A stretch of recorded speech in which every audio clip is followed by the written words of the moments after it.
Now, listen to Orson Welles with Ray Collins in The Plot to Overthrow Christmas by Norman Corwin. This is My Best, starring Orson Welles with Ray Collins in a Christmas story chosen from among his best works especially for this program by America's master radio poet, Norman Corwin.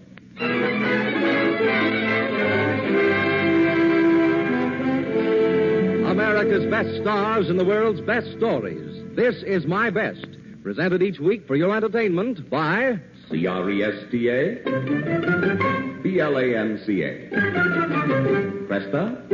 BLANCA, Presta Blanca, Presta Blanca.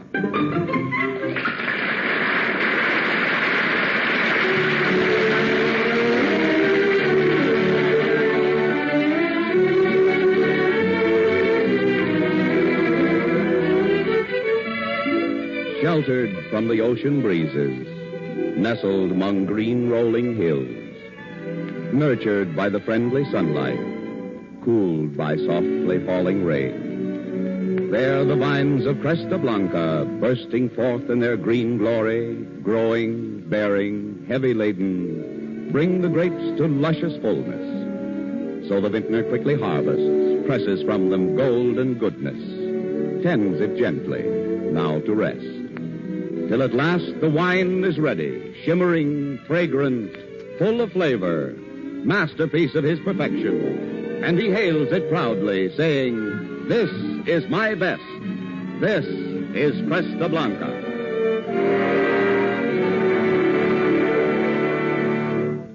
Good evening. This is Orson Welles. I'm very flattered indeed for the chance to be appearing so soon again on This Is My Best. Very particularly in the radio best we have for you tonight. Best is a big word, but it isn't too big for Norman Corwin, who is certainly and beyond all argument the best writer the medium has produced. And best is a big word, but it isn't too big for Ray Collins either, who shoulders the greater part of tonight's divertisement. If you know of a better actor in radio, please send me his name. I can use him in the Mercury. Here then is radio's best, a script by Corwin, and here's Corwin's very best for the holidays, a delicious and utterly delirious rigadoon of a thing entitled The Plot to Overthrow Christmas. Shenley's Cresta Blanca wine presents The Plot to Overthrow Christmas by Norman Corwin, starring Orson Welles as Nero, with Ray Collins as Santa Claus on This Is My Best.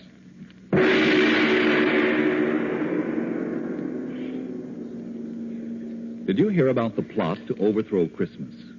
Well, gather ye now from Maine to the Isthmus of Panama and listen to the story of the utter inglory of some gory goings-on in hell.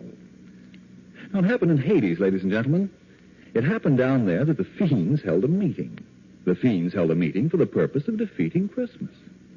With the aid of a fade on the radio, we'll take you there with a high and a Hades-ho to hear firsthand the brewing of the plot down in the deepest Stygian grot. A grot is a poetical term for grotto. Whenever you hear my voce sotto or sotto voce, whichever you prefer, it's just I, taking pains to make quite sure that nobody makes a poetical allusion which might in any way create confusion. I return you now to the voice you were hearing before I had to do this interfering. As I was saying, in this Stygian grot, the notables of Limbo hatched a plot. And what went on in the sulphurous hole we'll soon pick up by remote control. You mustn't mind if it sounds erratic. That's merely intraterrestrial static. And don't be surprised if you're deafened by thunder just as we start on our journey under. And so below, via radio, to the regions where legions of the damned go.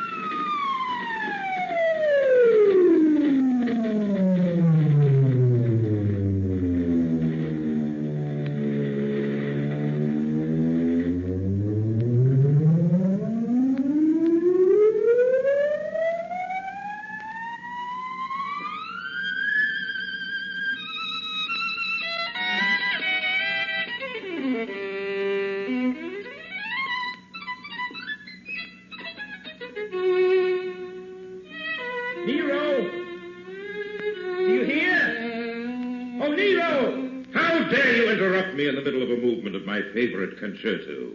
You should look to the improvement of your manners. Sir, if you please, my apologies. I would not have intruded upon your recital if the matter were not so terribly vital. The most important matter in the world is piddling when it comes to be compared with Nero's fiddling. Now, what you say may be very true, but I have been sent here to summon you to a great mass meeting of the tortured souls down in the grot of the flaming coals. Why are we meeting? Who's on the spot? We're meeting in order to fabricate a plot. A plot against the festival that mortal men comfort in and gladden in again and again. You see, every year... Never mind the facts. I don't want to hear how mortal man acts. The only information about which I care concerns the mass meeting and who'll be there. His wickedness, Mephisto, will preside. Naturally. And several of the Borgias will be sitting at his side. And down in front by the sizzling podium will be many personalities known for their odium. Haman Caligula, Medusa and Legree. That's all very nice, but what about me? Oh, you'll be sitting in row A, center, between Ivan the Terrible, the Tormentor, and Circe. Mercy, why, they're both deranged. Do you wish me to see if your seat can be changed? Yes, if you will, please. Taste comes first, even though a soul may be eternally cursed. Right-o. See you at the meeting, then? Yes, and now back to my fiddling again.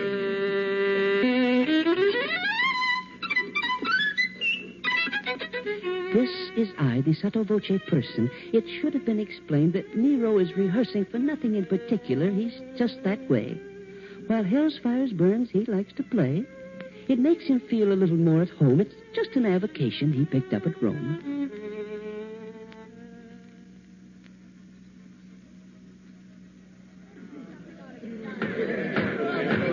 The meeting will now come to order, please.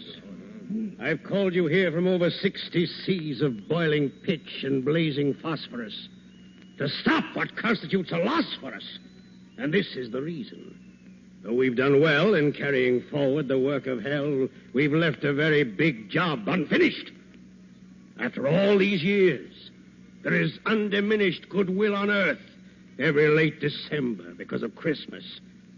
Now, please remember that as long as this continues to be, the race of man will not belong to me. I will listen now to any questions you may want to ask. And then, suggestions. Mr. Chairman! Mr. Chairman! Brother Haman has the floor. You say we've done well in our efforts to sell evil? I say we've done better. We have carried out the letter of your law. We've done what I think is a pretty good job. And I say, as a veteran demon... Sit down there, Haman. Enough of this folly. Sit down yourself. You're off your trolley. Sit down. For I am Ivan the Terrible. You're telling us why you're unbearable. Hello, demons!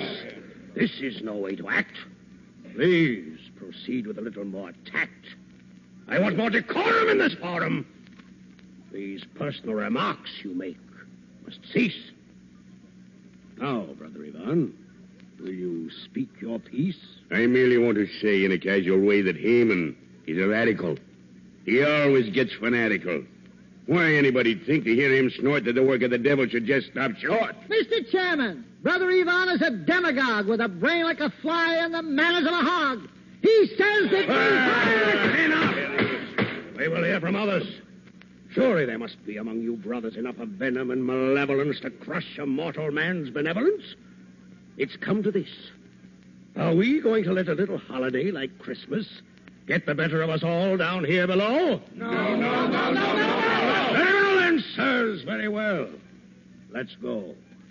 Let's lay down our plans now to overthrow this Christmas business and all that guff of holly and mistletoe and stuff. Mr. Chairman. Brother Caligula may take the floor. Mr. Chairman, I abhor as a former emperor anything which curbs our rule. Let us give some presents, too. Candy sticks and things to chew, fruits and nuts, and little cakes, poisonous as rattlesnakes. Bravo! Let our subtlest worker be bichloride of mercury. Let us wrap in tinsel bright little gifts of dynamite. Bravo! Work things so that men will fear when 1225 draws near. Soon at this rate, if you please, men will hang from Christmas trees. My dear Caligula, permit the chair to say that we think you've got something there. And now, with this fine start, let's hear some more. Yes, Brother Nero. Do you want the floor? With all due respect to Caligula's views, I think there's a better method we can use. I've heard just lately men are giving the razz to classical music by making it jazz. They're swinging Bach, and what is keener, they're doing the shag to Palestrina. As a connoisseur of music, of course, I love the works of Rimsky-Korsakov, but today I note with a bitter shrug they've made Scheherazade a jitterbug. Much as we admire your clever rhyme, will you get to the point? We're wasting time. I was just about to say, when interrupted, that Christmas can easily be corrupted if you take and swing all the Christmas carols. Why, think of the evil. Just barrels and barrels of sacrilege. Every time you play a pious song in a profane way, why, once you entice them to swing Noel, then victory belongs to us fiends. Well? Mr. Chairman, Mr. Legree, I'd like to say that it seems to me that you all is barking up a coolness tree. I think Mr. Nero has made a wrong guess. The way to go about it is to get in Congress and bribe a bunch of senators who know their oaths and just make a purchase of a block of votes. They can all get together and pass a law where there ain't going to be no Christmas anymore. I think Legree's suggestion is abuse. It's very cute. And quite astute. By the eternal night.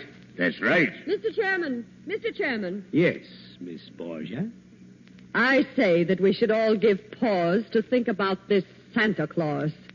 He is the man behind the scenes, the symbol of what Christmas means. If we could rub him out, my friend, our troubles would be at an end. Just think how it would tickle us to liquidate St. Nicholas. A girl like me could fascinate the guy and then assassinate. Do you think that you could do it, pretty one? Are you sure you wouldn't be by pity one? Sometimes you are an awful tease, my master Mephistopheles. Ain't I murdered several dozens, poisoned uncles, aunts, and cousins? Men of virtue all have cussed me. I'm sure that you can trust me. Of that we haven't a particle of doubt, Miss Borgia. I'm sure we all have nothing but kind feelings towards you. But many times a woman spy, alas, adores her victims.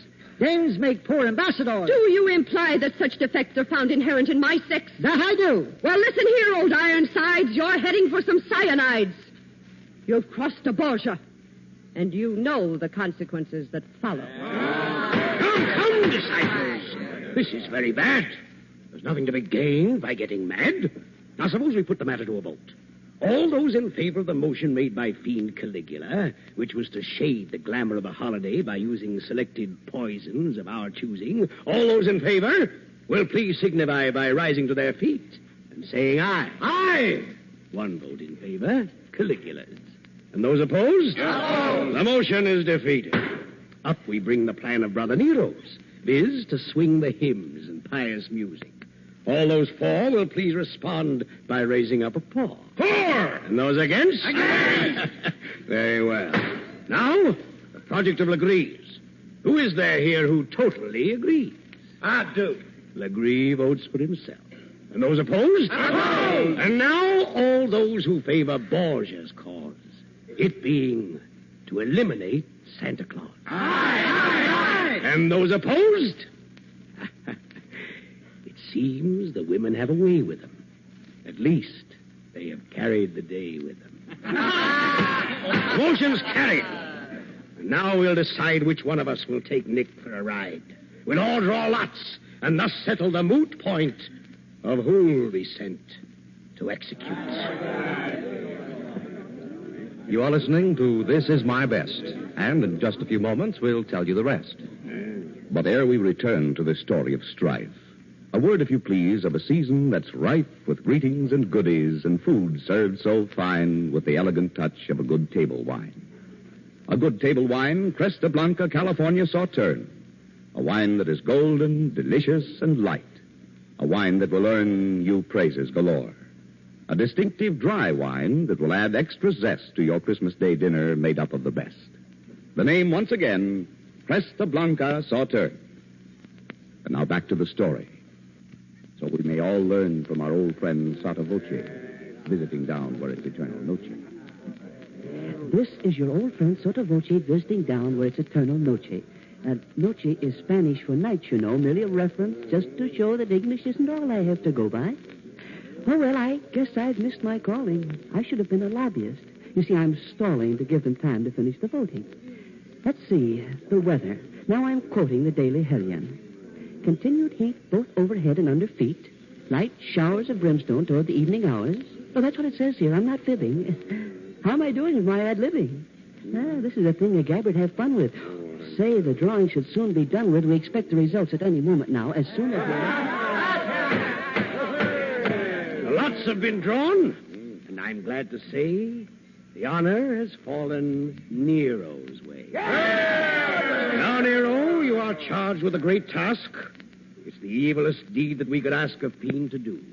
We'll be proud of you. Now, just one moment. How do I get there? What do I wear? Is it dry or wet there? Is it fact or fancy or just word of mouth that he lives at the pole? Is it north or south? What shall I use when it comes to showdown? A gun or a dagger? Give me the lowdown. Now, Nero, you needn't sound so tragic. You'll get to Earth by the blackest magic. To create an express elevator is simple for an expert spell creator. With a lot of pyrotechnic dazzle, we'll let you off at a hill in Basel, Switzerland. From there, you will make your way to the Arctic Circle, then break your way through ice with a blowtorch. After a while, you're bound to reach Santa's domicile. And once you get there, my dear Nero, all of our work will have gone for zero if you don't succeed in your assignment. I know. But first we don't succeed, we can try and try again, but there's no need because nothing will come of it. Meaning no offense. Do you mind if I take my departure hence? And that, my friends, was a big brass gong. It's used in this story right along to indicate that we're about to travel to points where the plot will further unravel. And now, if Ambassador Nero elects, we'll have another spot of sound effects.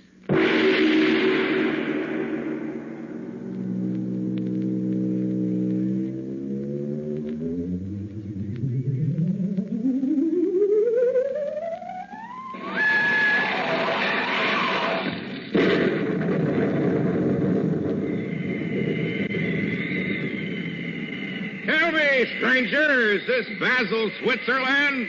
Or is it already Donner and Blitzerland? Donner and Blitzerland's 5,000 miles away. Thank you, mister, and good day.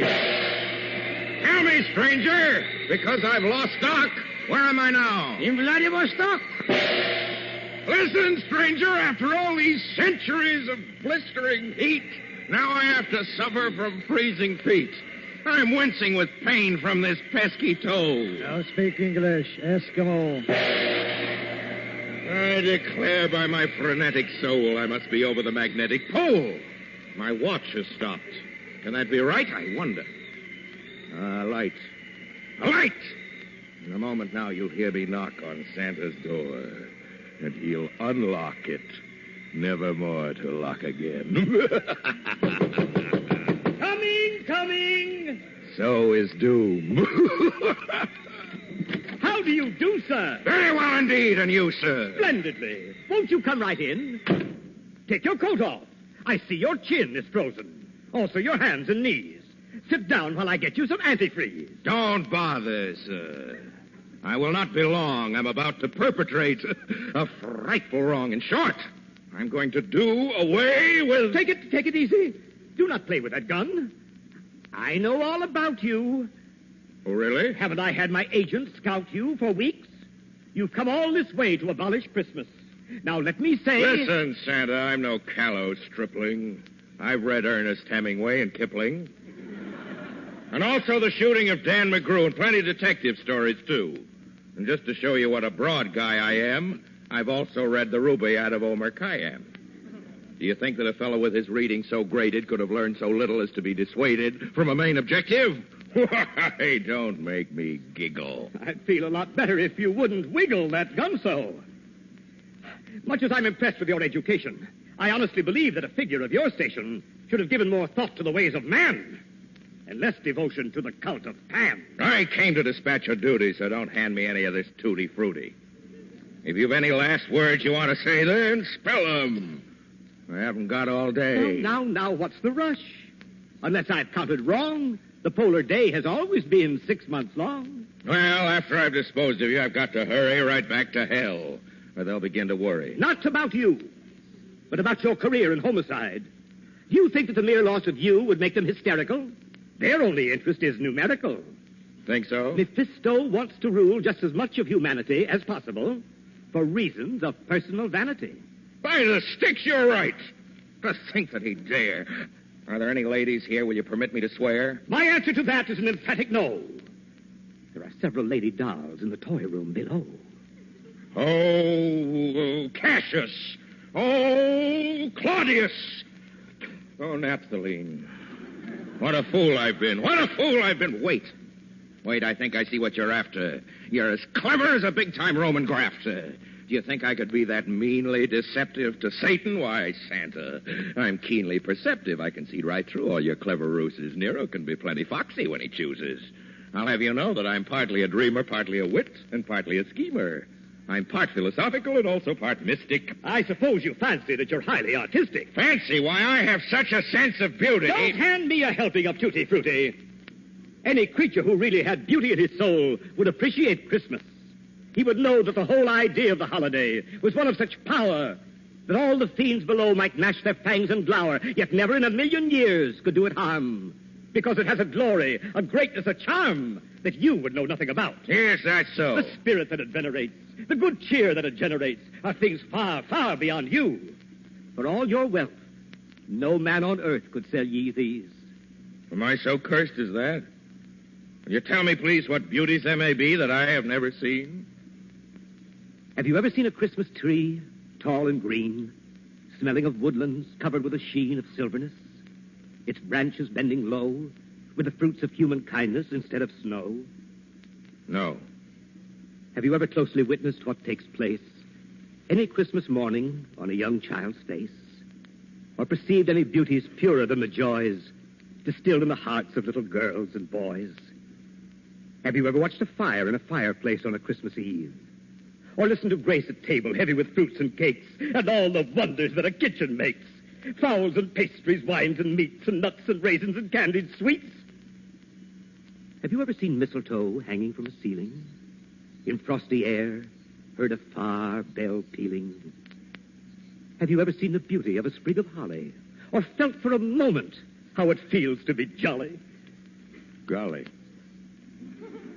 Have you ever known how exceedingly pleasant it is to unwrap a Christmas present?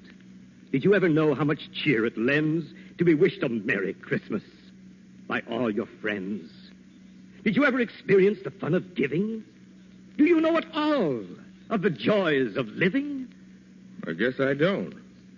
For all of me, I never knew such things could be. Just think how long in ignorance I've slept. It must have been the company you've kept. I was a wicked tyrant once, you know. Ah, yes, but that was centuries ago. You really had no way of knowing. Perhaps. I guess that I'll be going. I really should be getting on my way. But do you have to? Don't you want to stay? Well, you see, I'm just a bit... Embarrassed? Well, yes, sir. Now, don't look so harassed. I know just why you came and who it was that sent you. But that's all done with. I take it you repent you of all your past mistakes. With many pains and aches of conscience. Then you are welcome here. Please take your hat off. Your coat. Your muffler also. Take your spat off. What happened to the other one? No matter. You're pretty thin. You'll presently be fatter. I serve good food here. I'll get you a platter of steak and mushrooms. Medium or rare. I'll bet that you're as hungry as a bear. A while ago, you asked me if I understood good cheer. I do so now, St. Nicholas. I see it standing here. I want to ask you something, sir. Now, please don't give me up. Is there any sort of work to do where I can be of help? Indeed there is, indeed there is. And I am glad you asked me. I have so many toys to make this year, the job's got past me. But first you sit and eat this bowl. I've got a little trifle I'd like for you to see. So will you sit right here and stifle your curiosity? I'll get it for you right away. Well, who'd ever think it? Will wonders never cease? At last, after all these centuries... I'm so happy I could buzz. Well, here it is, Nero, my boy. By way of Christmas presents, I offer you this little gift. Oh, but Santa, for what reason? A very good one, sir, to wit. Compliments of the season.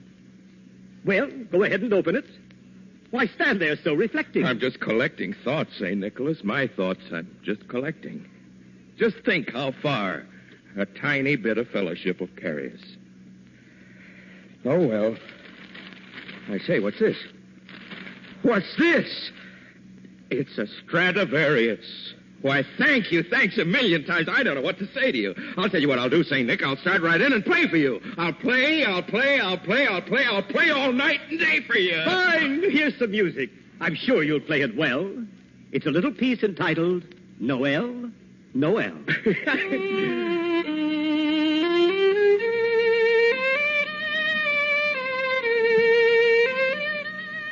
This is I. Remember me, your sotto voce friend? I've just come back to tell you that the story's at an end.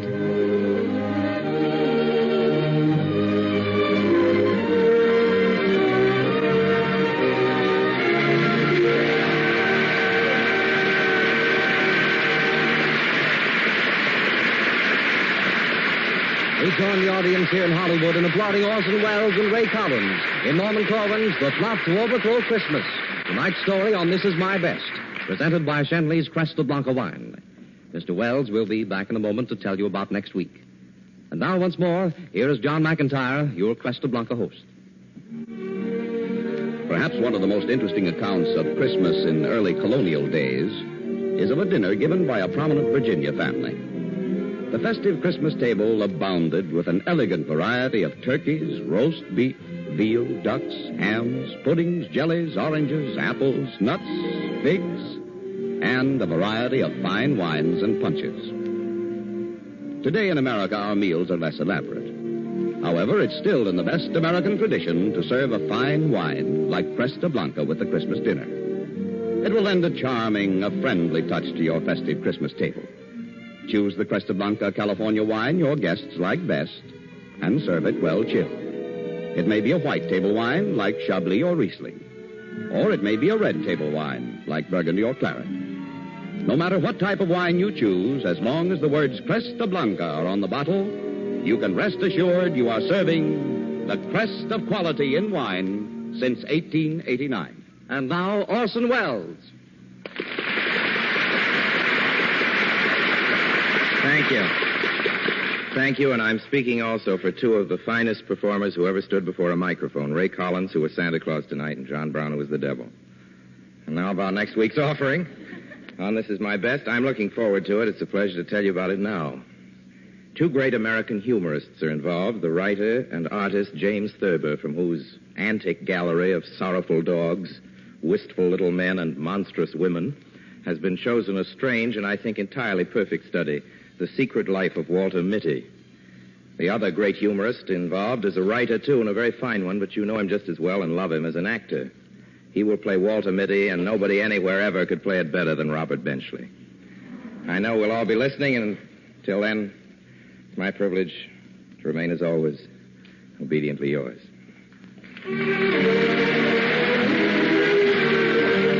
Cresta Blanca's new program is prepared in collaboration with Whit Burnett, editor of the book, This Is My Best. The music is composed and conducted by Bernard Katz. Ray Collins will soon be seen in Metro-Goldwyn-Mayer's The Hidden Eye. Don't forget next week, when your star on This Is My Best will be Robert Benchley in The Secret Life of Walter Mitty. And remember, whenever you dine, dine with wine and make it the best wines. C-R-E-S-T-A, B-L-A-N-C-A. Cresta Blanca. Cresta Blanca. This Is My Best, the presentation of the Cresta Blanca Wine Company of Livermore, California, came to you from Columbia's Playhouse in Hollywood. Owen James speaking. This is CBS, the Columbia Broadcasting System. WBNS Columbus.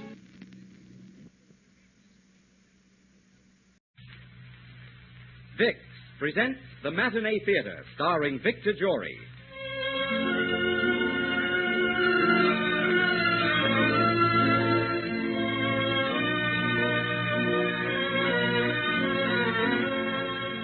Vicks, the makers of Vicks Vapor Rub, Vicks Vatronol, Vicks Cough Drops, and Vicks Inhaler, brings you The Matinee Theater, starring Victor Jory in a most unusual Christmas play, A Stable in Bethlehem, Pennsylvania.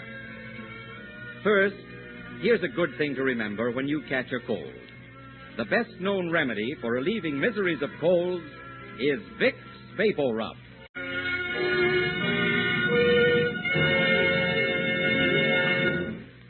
ladies and gentlemen. Today, from the stage of the Matinee Theater, Vix invites you to enjoy a modern miracle play. A different kind of Christmas story with a special meaning for all of us. A Stable in Bethlehem, Pennsylvania.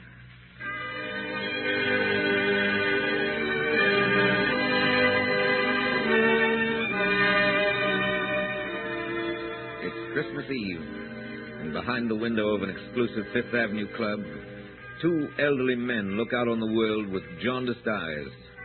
In the sumptuous lounge of the club, there are only these two tonight, trying to conceal their loneliness at this festive time with bickering and cynicism. Oh, these chimes. I suppose we'll have to listen to those chimes all evening, Gordon. Yes, Christmas. The commercialism and hypocrisy of the whole thing turns my stomach, Townsend. Well, that's something we agree on. It's all so obvious. Think of all those millions of people out there wrapping presents. Why? Only because they feel obligated, or they're trying to bribe somebody. It'll take you all these years to learn that? And these Christmas cards. Nothing but assembly line sentiment. People buy a card, put it in an envelope, stick a stamp on it, and send it off saying, there, thank the Lord, he's taken care of. Christmas cards are a system whereby people remember to forget you. Greetings of the season. Yes. And when they get through sweeping out the tinsel and adding up their bills, they'll be back at each other's throats again. Look at these holly wreaths in the window. That Christmas tree with all its baubles. By George, I'm going to complain to the board of directors about this. Just needless expense. But I suppose I won't get anywhere. They're the prize collection of nitwits, our board of directors. No. Wait a minute, Gordon. Wait a minute. I resent that. I happen to be a member of that board. I apologize. I should have said they're all nitwits but one. Oh, thank you. And that one's a fool. Huh? Now, look here, Gordon. All right. You know, Townsend, I'll make you a wager. What's that? I'll bet not 1 in 50 people down there in the street knows the story of Christmas, of Bethlehem, the shepherd. Oh, they know the story, all right. The strange thing about it is that they believe it. You're right. The miracle of Bethlehem is a myth. Are you sure of that, sir? Huh? What's that? Who are you? You're new here, aren't you? Yes, I am. Oh, I see. A substitute, eh? I suppose because some of the staff are home trimming their Christmas trees, celebrating.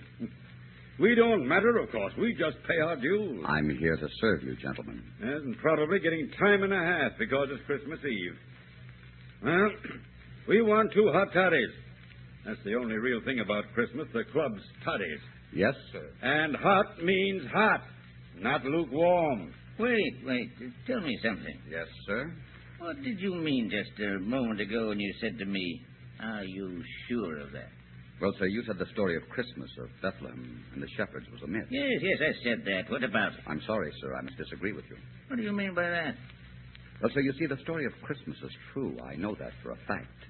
It happened again only a year ago. Oh, stop talking in circles, man. Explain yourself. Just what are you driving at? The eternal story of Christmas, sir. It happened to real people.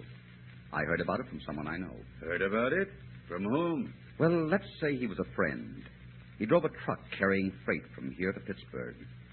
2 or 3 of them traveled together, as you might say, in caravans. An ingenious beginning. Caravans of trucks, is it? Like camels in biblical days, eh? You might say so. All right. Go on with your story. It was last Christmas Eve, just a year ago tonight, gentlemen. This friend of mine, his name is Michael, was driving through Jersey on the way to Pittsburgh, and this night he was alone on the road. The other drivers were home with their families. As he passed through towns along the way, he saw the houses and churches lighted up, and his heart was heavy with loneliness. Suddenly, snow began to fall so thickly that he could hardly see anything ahead of him. Mike drove along slowly, feeling his way. And all at once, the figure of a man loomed up from the flood of his headlights, stood there, motionless in the middle of the road. Mike had to slam on his brakes so that he wouldn't run over him. Hey, now, for the love of Mike, man, what do you mean stand in the road like that? You could have got yourself rolled flat as in a pancake. Are you crazy? I'm sorry, mister, but I had to stop you. Yeah? A soldier, huh? Well, what's the idea? What do you want? Are you heading west? Sure, that's my general direction. Why? Well, could you give us a lift? Just a little way even into some town, maybe? Us? Yeah, me and my wife. Your wife? What are you talking about, soldier? I left her back at a big sign over there while I tried to stop you. Back of the sign? Hey, what in... Look, it kind of protects it from the wind. We've got to get into some town quick, mister. Yes, you said that before. But what are you two doing out in a night like this? Well, you see, we're in a little tourist camp down the road, and there was no chance of getting a doctor there, so we thought we could pick up a ride. Look, mister, my wife's going to have a baby. Well, for the love of... Why didn't you say so in the first place?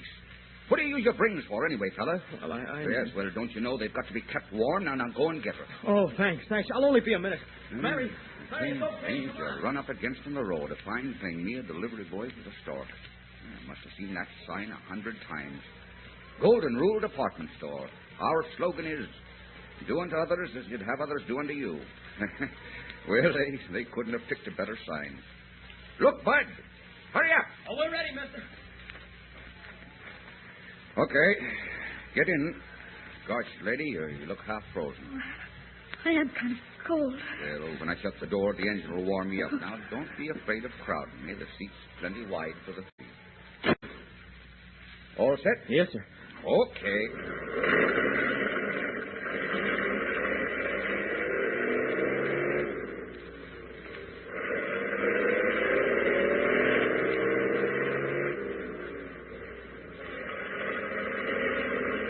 We'll find some place in the road and stop for some hot coffee. That'll thaw you out, ma'am. I don't know what we would have done if you hadn't stopped for Joe. It's going to be all right now, Mary, honey. He understands. Well, I wouldn't say that, Joe. Me being a bachelor. But like my mother used to put it, bless her soul, babies manage somehow to make their way into the world. Yeah. How far is it to the next town? Can't we go a little faster? No, Bud, you can't make time in the snow. Oh, don't worry, Joe. I'm all right, honest I am. Where are you bound for, son? St. Louis. St. Louis. Boy, you've got a long way to go. Yeah. But you see, that's where Mary was born. I see. Her folks still live there. She wanted to be there when we had our baby. Oh. There isn't much time left on my furlough, but I thought maybe we could make it. At least I'd know I was leaving her in good hands. Oh, everything will be fine, Joe. You'll see. Just keep your arm around me. Hold me close. Say, there's a blanket in back there. Put it around her, Joe. Oh, thanks. Boy, oh boy, this is a funny Christmas Eve for me to be spending Mike Riley with a family on his hands. But don't think you're going to get away without paying me for the trip, folks. Oh, paying you? Sure. If the little one happens to be a boy, ma'am, you can pay me by making one of his names Michael. Oh, I think that could be arranged. Well, we're all of one mind then, are we? Fine. And back home, I've got the christening present all ready for the child. The self-same crib in which I was nursed and my father before me. Come all the way from Ireland, it did. Oh, that'd be wonderful. Joe was going to make a crib all by himself. Oh? You see, he was a carpenter before he went in the army. The best carpenter you ever saw. No, honey, I wasn't that good. Never try to argue with a woman, Joe. What about that crib I'm going to give you? Now that's something for a baby to stretch himself in, with plenty of rooms to kick his legs in the air. Hand carved it is. All of it. And right at the head are two angels. The little fella can't open his eyes without seeing them. And this fine crib with all the trimmings is yours, ma'am. Oh, we feel very proud to have you as a godfather, Mike. Thank you. You don't mind if I call you Mike? Mike it is, ma'am. The only time I get Michael is when I see it on my pay envelope. Yeah, I'm always Joe. Last man that called me Joseph was the minister who married us. Remember, honey? Yes, he was so nice. He said, Joseph, do you take this woman? And Mary, do you take this man? Gee, my knees were so wobbly I could hardly stand. Yeah, I remember how funny you look. What's the what's the matter? Oh, nothing. I just feel a little sick. Mike, we've got to get her to a doctor. Oh. What can we do? We're going as fast as we can. If we go any faster, we'll end up in the ditch. We're going to do our best, soldier. And that's about all we can do.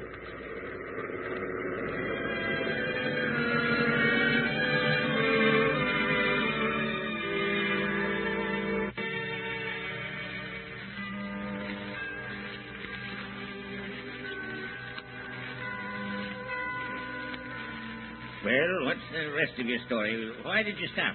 I just thought you might want your hot toddies, sir. Well, never mind the toddies. You go on. Yes, go on, Joseph. Joseph, the carpenter, and his wife, Mary. I must admit the first part of your story has a very ingenious parallel. But where do we go from here? Well, the storm got worse and worse. And the truck staggered on through the blizzard. It was a night that never seemed to end. Joe and Mary held on to each other desperately, like two frightened children. Mike was groping for words to help them. It wasn't easy. Come out of it, you two, now, will you? Come out of it now. No matter what happens, you have each other. Think of me riding up and down this road day in, day out. You don't know what it means not to have someone you can put your arms around and love. Well, I know, Mike, but Mary's hardly more than a kid. We've had so little time together. Why, we haven't even got You don't know what you've got, son. You don't know what you've got compared to lots of other people. He's right, Joe. So right. Please, listen to him. Now, you take a fellow like me, Mary. I go along the road passing by houses with all the lights shining out at me and the kids laughing and dogs barking and people safe inside their houses. And it gives me an emptiness in the stomach. Because, you see, me and my truck, we could disappear into the darkness of the night and no one would care one way or the other. You know what I mean? We come into this world lonesome, and it's a wonderful thing when you can find someone to share it with you and fill all that emptiness. Well, what are you slowing down for, Mike? You stopping? Yeah, and not because we want to. What is it, Mike? I'm afraid the radiator's frozen up. Gosh, stop. You're telling me? Mike, we got to think of something. Mary's feeling awful bad. And now keep your shirt on, son. We can't stay here in the middle of the road. No, we can't. Here, Joe, take this flashlight. Open the door. What does that sign say on the other side of the road there? There. Can you see? Yeah. There? 1 mile to Bethlehem. 1 mile to Bethlehem. Why, I know where we are. You're going to be okay, Mary, okay. 1 mile. Might as well be 1,000 miles right now. Not as bad as that, Joe. There's an old guy lives down the road a little way. Just much of a place. It used to be a livery stable. And when horses went out of style, the old bird stuck a couple of gas pumps out in front. Yeah, but do you think he'll help us out? Sure, he'll help us. I buy gas from him, I do all the while. He's one of those Pennsylvania Dutchmen. Folks call him Papa Bauer. Come on, Mary. Put your arms around my neck and I'll carry you. I'm sorry to be so much trouble, Mike. Trouble? Think nothing of it, kid. Take the flashlight, Joe. Yeah, all right. You're just a little wee bit of a girl, Mary. I can hardly feel you in my arms. Here. Feel all right, honey? Of course. I know we're safe now, dear. The snow's getting deeper. Better stay here in the middle of the road, Mike. We'll be there in a minute. Let me hold your hand, Joe. Sure, honey, sure. I'm scared. I'm scared, Joe. Hold on to her hand tight, Joe. That's what she wants more than anything else. I'm all right. I've got to be all right. You gotta hurry, Mike. Where is this place? I can't see anything but snow. We'll get there, Joe. We've just got to keep going, too. Keep going. It's not far now. Well, look, there it is. Where? There. I knew it was around here.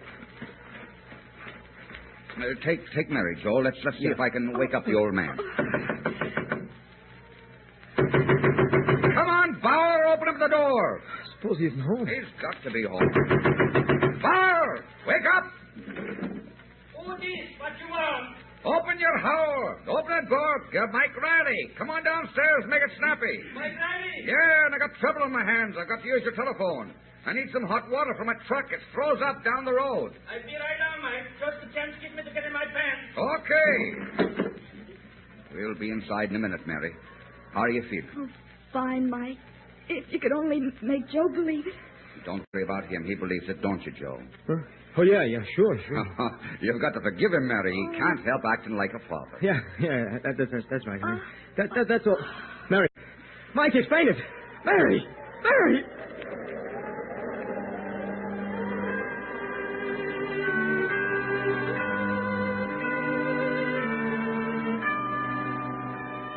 Well, they waited a few minutes.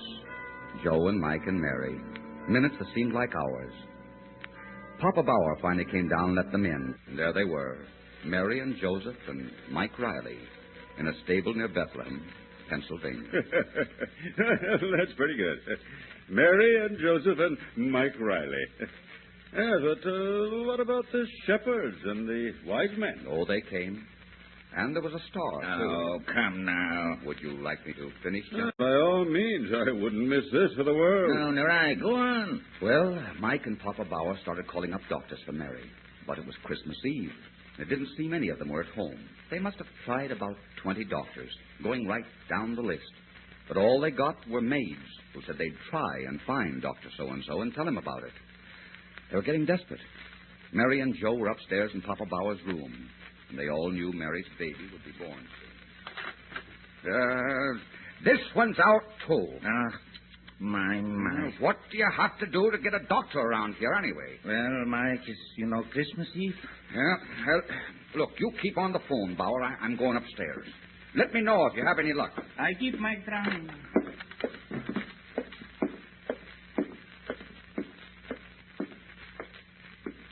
How is she, Joe? Oh, I don't know. Did you get a doctor? The old man's still on the phone. You mean you can't find a doctor? Oh, Mike, it's not fair. You can't expect her to have a baby in a stable with no one to help her. Don't worry, Joe. Please, darling. Don't worry. It's all right to say, but we're only kidding ourselves. Now, wait a minute, kid. Don't make it any worse for her. May I have some water? Sure, Mary, all the water you want. Here you go, honey. Thank you, dear. Now, you just sit down, Joe. No, right here on the bed. Listen, Joe. You said something about a woman having a baby all by herself in a stable. Well, I'm not exactly a religious guy, but I can remember my grandfather telling me a story I never forgot. Oh, Mike, this is no time for stories. It's always time for this story, Joe. I can still see the old boy's gentle smile as he told it to me. It went something like this. The birth of young Jesus, he'd say, was a miraculous thing. It happened in those days that Joseph came to Bethlehem with his wife Mary, who was great with child. There was no room at the inn for them, nor accommodations. But there in a stable, she brought forth her firstborn child, a son, and wrapped him in swaddling clothes. And because she didn't have a crib, she put him in a manger. Now, in that part of the country near Bethlehem, in the Holy Land, there were some shepherds keeping watch over their flocks by night. And what do you suppose happened? An angel of the Lord came down to them. The glory of the Lord shone all around them. They were pretty scared, these shepherds. But the angel said to them, you don't have to be afraid. I'm bringing you tidings of great joy, which shall belong to all people. Right now, in the city of Bethlehem, a child is born. He's the Savior of all men, and you'll find him lying in a manger. And suddenly, with the angel was a heavenly host praising God and saying, Glory be to God in the highest, and on earth peace, goodwill toward men. Beautiful, Mike. I only wish I could have told it to you like my grandfather did. Mike, come with me down. Well, I guess maybe Bauer caught up with the doctor. Oh, I hope so. I'll be right back. What is it, Bauer? Did you find the doctor? No, but listen. Listen. Do you hear? Wait a minute. That's police siren. I wonder what is the trouble here. I don't know. Hey, they're coming here. Is he coming? Maybe now we can get some help. Don't you see? Maybe they can round up a doc or take Mary to a hospital. All right, you guys, come on, stick 'em up. It's okay, Chief. I got him covered. Now, what goes on here? Are you coppers nuts or something? Yeah, what do you want? You'll find out. Keep reaching for the ceiling. Now, wait a minute, you guys, and keep quiet, will you? There's somebody upstairs who needs a doctor and needs him back. We know all about it. We brought a doctor along. Did you hear that, Mike? Yeah. All right, Dr. Henshaw. I'll keep these two guys covered. You upstairs. You too, Wilson. And be careful. They may be desperate. Okay, come on, Doc. Say, Chief, what's the big idea? You phoned for a doctor, didn't you? Sure, but we didn't hope for this kind of service. I am a quiet, law-abiding man. Everybody knows Papa Bauer. Never mind. Stand up against the wall, you two. What's your name? Mike Riley. I suppose you don't know anything about the stick-up at the country club tonight. Stick-up? Oh, listen, Chief, I'm a truck driver on my way to Pittsburgh. Now, I'll tell one. Well, it's true. But truck's parked just up the road with a frozen radiator. Hey, Swenson, go see if there's a truck around here. Yeah, Chief. What I can't understand is who sent you here. Yeah, all we did was phone for a doctor. And that's where you made your mistake. Huh?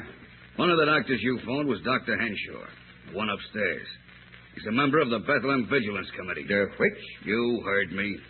A group of professional businessmen who make it a point to suppress crime. And what's the criminal about what's happening here? Quiet. 3 members of the committee were at the country club when you pulled off that stick-up.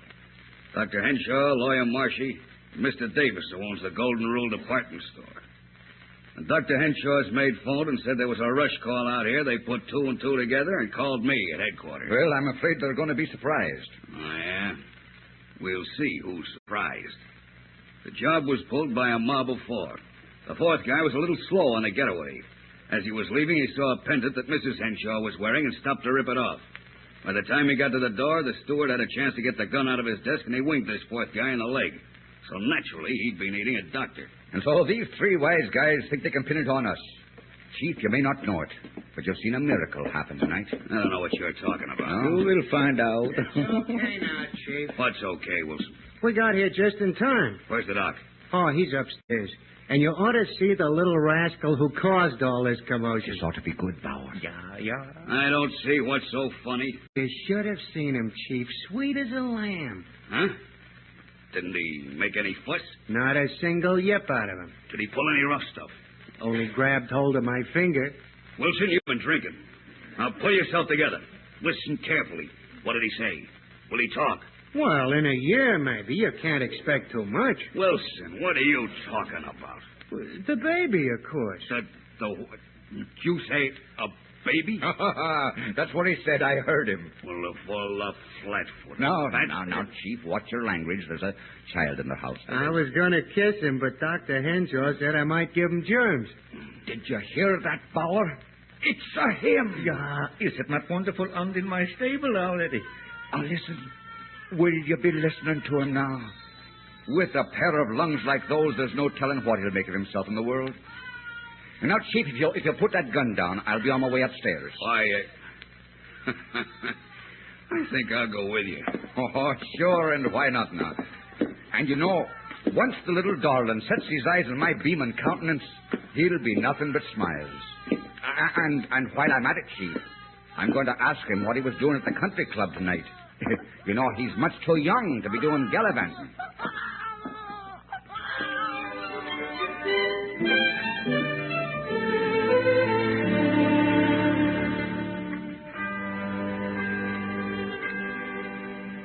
So you see, gentlemen, there was Mary, Joseph, and the baby in that stable in Bethlehem, Pennsylvania.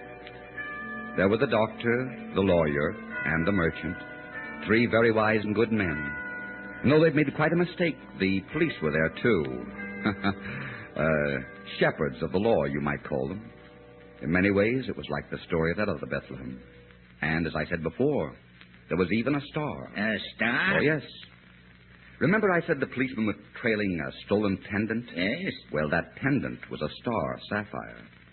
And that's what the wise men and the shepherds were looking for when they arrived at Papa Bauer's stable. Well, star sapphire. Think of that. And did these wise men of yours bring gifts? Yes, sir. The merchant, Mr. Davis, brought clothes for the baby from his store, dressed him fine and warm. And the doctor gave Mary and Joe a big Christmas dinner, brought it all the way out to Papa Bauer's. Mike was there and half the police force. What about the lawyer? Oh, he did his part. He made all the arrangements for Mary and the baby to go to her folks in St. Louis, in real style. What do you think of that? What do I think of it? Well, I think it's one of the most heartwarming stories I ever heard. I think it calls for a drink. Right, and you must join us, waiter. What do you say to some hot Christmas toddies? You're very kind, sir, but I must ask you to excuse me. Nonsense. Your story has turned what promised to be a long, dreary evening into a most enjoyable one. An evening I shall never forget. Hey, Gordon? I should say so. This is the first Christmas Eve in years that I haven't felt, lonely is the word you're looking for, Gordon. Yes, that's it. Lonely. If I may say so, gentlemen, there's never any need for loneliness, and especially at Christmas time. There's a cure for loneliness, and it's very simple. All you have to do is to find someone who is poor and unhappy, and bring them the warmth of charity and understanding. Now, if you'll excuse me. I have to attend to my duties. You know, Townsend, there's something strange about that fellow. Yes, but I did enjoy his story. Townsend, maybe there's more to Christmas than we thought. Possibly we've built a shell around us, a shell through which the good things, the kind things can't get through. Yes, and it took a waiter to show it to us.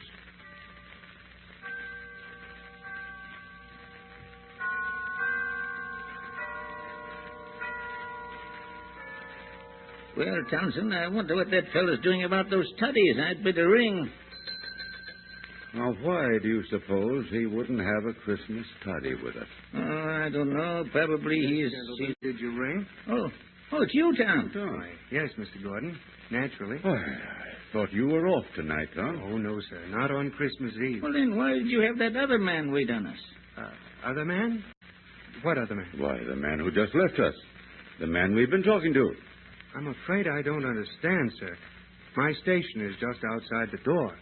Aside from you two gentlemen, I've seen no one enter or leave this room. What? That's right, sir.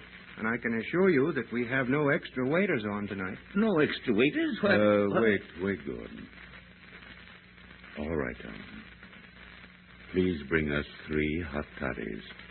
Did you say 3, sir? Yes, Tom. 3.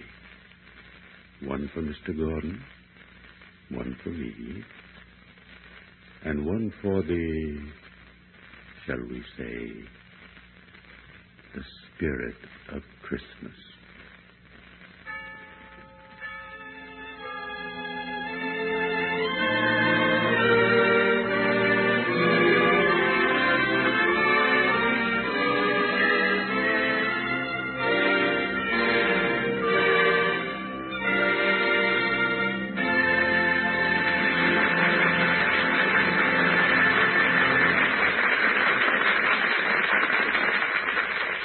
This is Victor Jory, friends. I do hope you've enjoyed our Christmas play. And you know this Christmas is unusual because Americans will observe Christmas this year in many, many parts of the world in many different ways. Yes, in many different ways. As one small voice in the never-to-be-stilled spirit of Christmas, I want to express you the deep and sincere holiday wishes of all of us who bring you Vic's Matinee Theater. Our producers, our cast, our director, our writers, and our technical men, Mr. Warno and his orchestra, and our sponsor, Vic's. To you, our audience, we say thanks for your many expressions of appreciation for our efforts, the knowledge that you're enjoying our productions, and to your relatives in the service of our country who can't be with you tomorrow, well, God bless them and bring them back safely for another Christmas. Thank you, and a very Merry Christmas.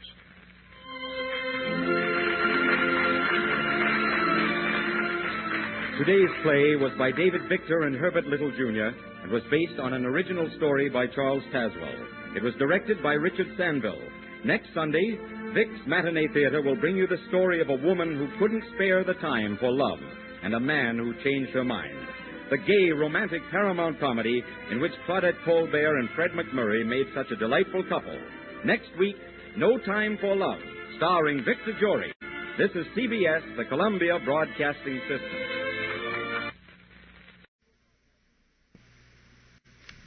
The Mutual Broadcasting System, in cooperation with Family Theater Incorporated, presents transcribed A Daddy for Christmas, starring Pat O'Brien, Linda Johnson, and Bobby Driscoll.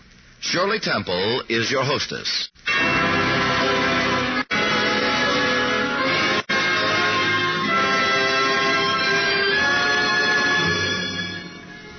More things are wrought by prayer than this world dreams of.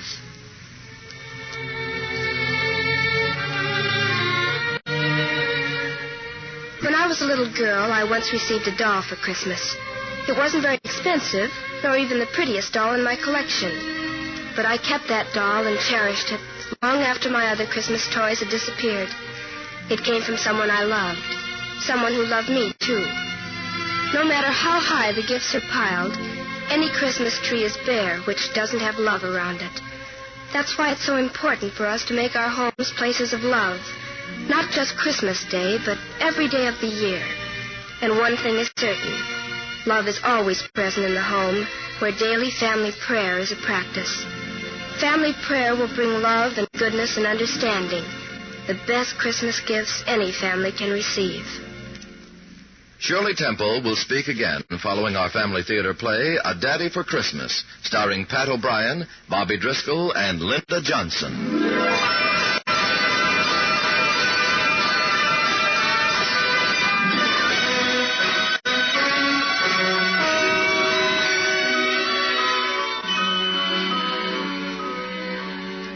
Most people look on Christmas as a special occasion. With me, well, I guess it's what my little Stevie would call extra special. As long as I live, Christmas will be extra special for me now. But in early December last year, when I took Stevie to the toy department of Weber's department store, I had no idea, to quote Stevie again, how extra special that Christmas was going to be. Look, Mommy, look! That glass ball's got real snow in it. And look, there's a reindeer. And there's Santa Claus. Mommy, do you think Santa will talk to me? But you just talked to the Santa when he was across the street. I forgot to tell him something. I think you asked for everything in the store. But okay, this is your picnic. As soon as that little girl gets through.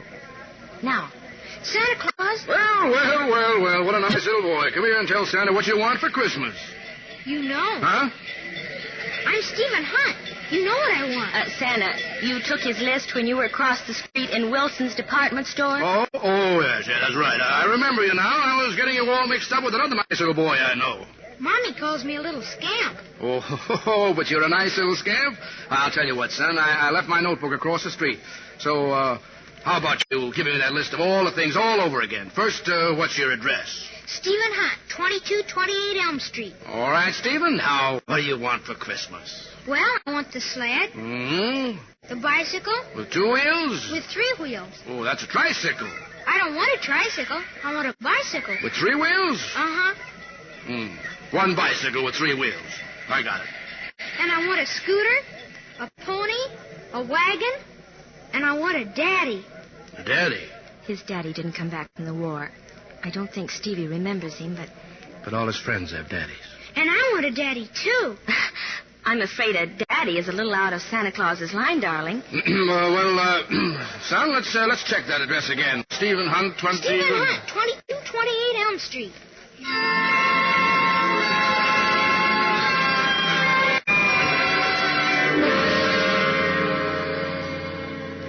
It was a lonely Christmas Eve for Stevie and me.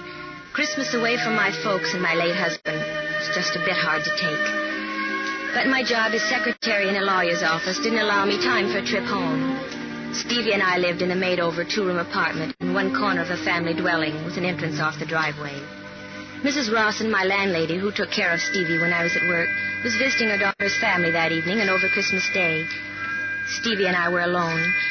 Stevie kept rearranging the few wrapped packages at the foot of our little Christmas tree. All right, Stevie, off to bed. I said to bed, not to the window. I'm looking for Santa Claus. Now get to bed. Santa will come after you're asleep. There he is now. There who is? There's Santa Claus. He's coming up the drive with a great big bag. What? Here he comes. Here he comes. Stevie, what on earth? Merry Christmas! Merry Christmas! Santa Claus! Santa Claus! I told Mommy it was you. What'd you bring me? It is Santa Claus. Oh, please, lady, don't tell me you don't believe in Santa Claus. I'll believe anything now. What'd you bring me? What'd you bring me? Well, now, wait. Let me put my bag down first. What are you doing here? Well, I was just flying by my reindeer, my sleigh, when I saw what a nice Christmas tree you had and decided to drop in. Well, I couldn't find a chimney on this side of the house, so I decided to use the door. Where's your reindeer? My reindeer. I sent them back to the North Pole to pick up some more toys. What'd you bring me? Well, let's open my bag. See what we got for Stephen. Well, bicycle with 3 wheels. Oh, Mommy, look. Santa Claus remembered. Can I ride it? Can I? It's got a bell. It's got a bell. Mommy, what's the matter? Nothing, honey. I'm just happy because Santa Claus remembered.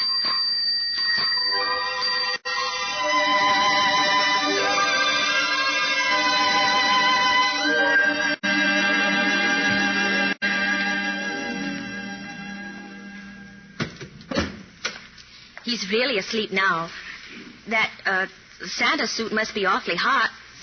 Would you like to take it off? No, say. There. Oh, now the beard. Oh, that feels better. Why, you... What's the matter? You're a young man. Is that bad? No, but I just thought Santa Claus was older. I mean... You mean you thought Santa Claus was older? Well, I hope you're not disappointed. My name's Joe Regan. Pleased to meet you, Mr. Regan. Won't you... Joe. Won't you please sit down? Ah, thanks. Now, tell me, why did you do this? Not that I don't appreciate it, but... I had to. After all, I'm Santa Claus. And a swell little kid with a pretty and nice-acting mother comes up to me and says, Santa, I want a bicycle with 3 wheels. What kind of a Santa Claus would I be if I didn't come through? But why Stevie? There must have been thousands of boys and girls who asked you for presents. Why Stevie? Well, maybe it's because he asked for something different. He said he wanted a daddy for Christmas. Oh, no. That's going too far, Joe. I mean, Mr. Regan. Oh, no, don't get me wrong. I'm afraid Stevie won't get his daddy for Christmas. Maybe by Easter? You don't think... Oh, no, of course not, but already I like you a good deal. Well, I like you, too, but... We sound like a couple of kids. Couple of nice kids, I'll have you know. Joe, you're crazy. You're the most audacious, Oh, you're very nice, Joe, but that tricycle must have cost a lot of money. You'll have to return it. I won't take that bicycle with 3 wheels away from Stevie. You do it. Oh, no, I couldn't. He already loves it. All right, you win. He keeps the tricycle. 1 round for Joe Regan. But about that daddy business, that's out.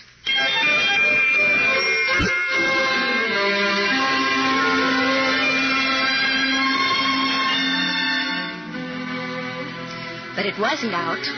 Joe kept coming around, sometimes to see me and sometimes to take Stevie, who adored him, for an outing. We were married shortly before Easter, and we were lucky.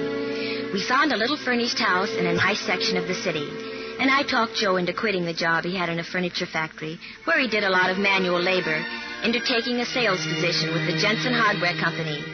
Strangely, Joe balked at this and insisted he preferred working with his hands, but he finally gave in. After all, the new job held something of a future.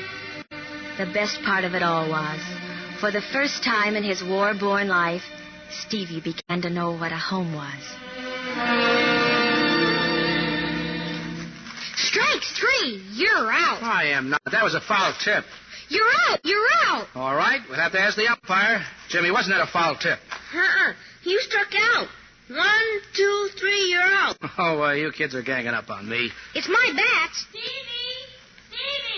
Dinner! Hear that, Stevie? I want a bat first. No, can't keep Mother waiting. Last one at the house is the monkey's uncle. So long, Jimmy. So long. See you in the morning. Hey, you got a head start. I beat. You're a monkey's uncle. Hello, Mommy. Daddy's a monkey's uncle. Hello, darling. My, you're getting harder to pick up every day. Well, how about it? Doesn't a monkey's uncle get a kiss? Better.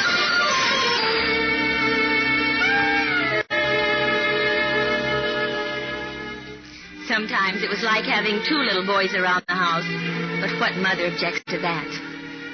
There were other times, however, when Joe was more than a little boy to me. Much more.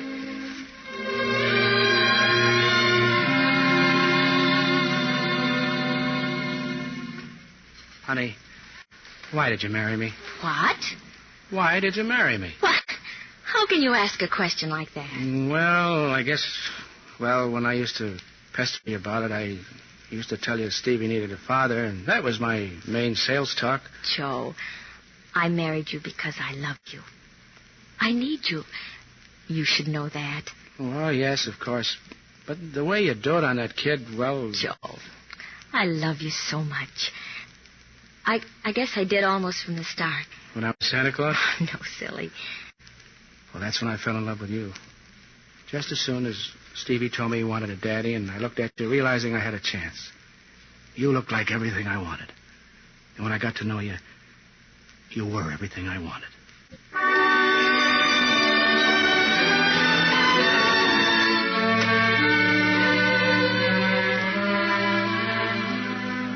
And Joe was everything I wanted. At least that's what I thought until late one afternoon in August. Hello, Mary. What's the matter? Joe, the lights won't go on. They're on next door, and I checked the fuses.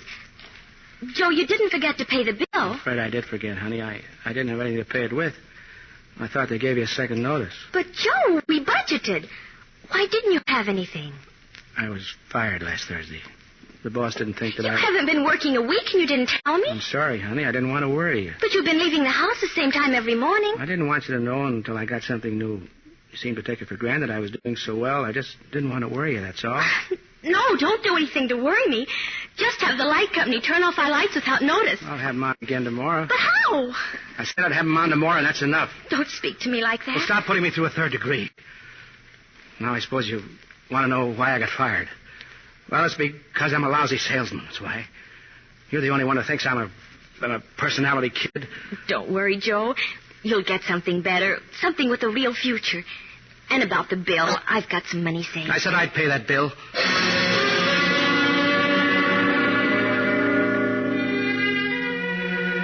He paid the bill all right by pawning 2 pieces of his very fine leather luggage.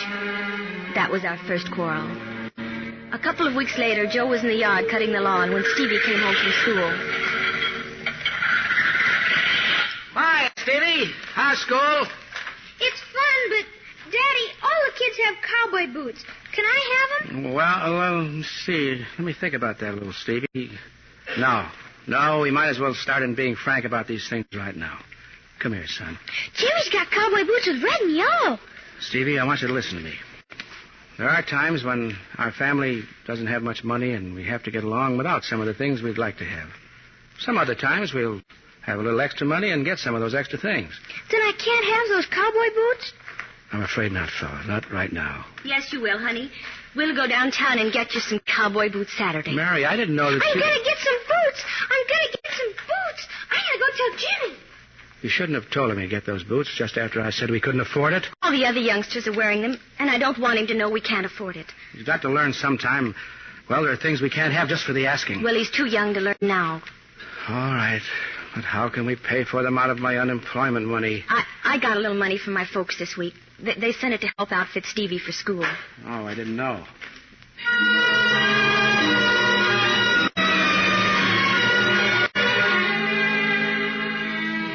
The way his shoulders drooped when he turned for me to walk into the house. I wanted to run after him and cradle his head in my arms like I do my other little boy when he's hurt.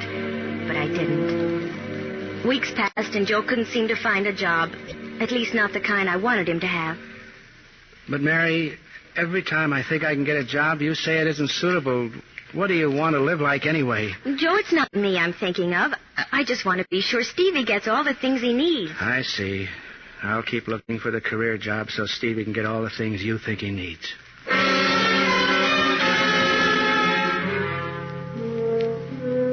He tried, but that was all. Finally, I spoke to Mr. Emerson, and he offered me my job back. I thought Joe would raise the roof, but... So you're going back to work, huh? Just until you get something good again. Oh, I guess that's best.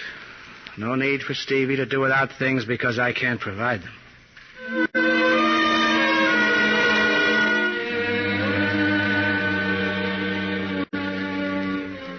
That's all he said.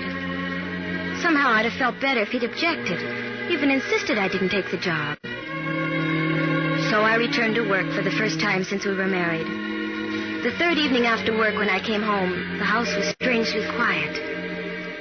Joe! Joe! Stevie! Stevie, honey, what's the matter? Oh, Daddy. What about Daddy? He went away. He took all his things. Oh, no. No, Stevie. Honey, did he leave anything? A letter from Mommy?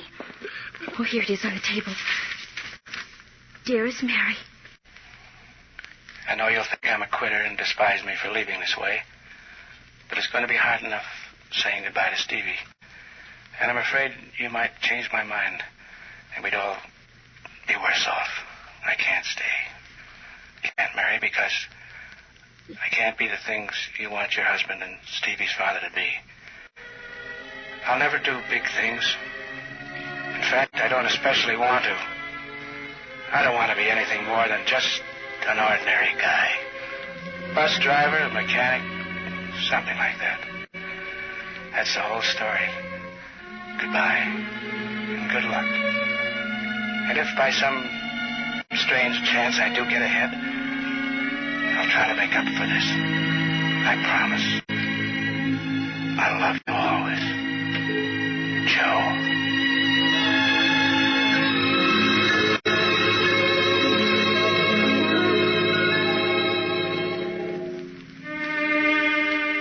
That's how Joe walked out of our lives, less than 10 months after he had entered. At first, I didn't see how I could bear it. But life must go on. And then, of course, there was Stevie. I've written all Joe's relatives, all his friends. They haven't heard from him either. Poor Stevie. He's tried to keep up a brave front. But many times at night, I hear him crying himself to sleep. Sometimes, at first, I cried in bed, too.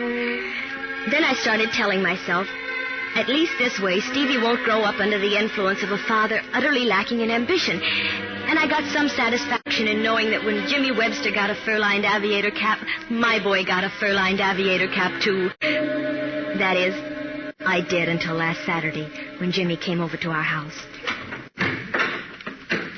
You make swell cookies, Mrs. Regan. Thank you, Jimmy. You'll get some soon as they're finished. When's Mr. Regan coming back? I don't know. Jimmy, does Stevie talk about him much? No. He don't talk about him at all. I wish he was my dad. Jimmy! I guess that's wrong, but Mr. Regan always played with us kids. Showed us how to throw a ball, the right way to hold a bat, things like that. My dad hardly even talks to me. I don't think he even likes me. Oh, your daddy loves you. Well, why do you suppose he's always getting you all those nice presents and those swell clothes? If he loves me, why doesn't he act like Mr. Regan? Jimmy, you've got to love your own father. If he doesn't seem to pay enough attention to you, remember he's a very important man and he has to keep busy. I wish Mr. Regan was home. He's like the only dad I ever had.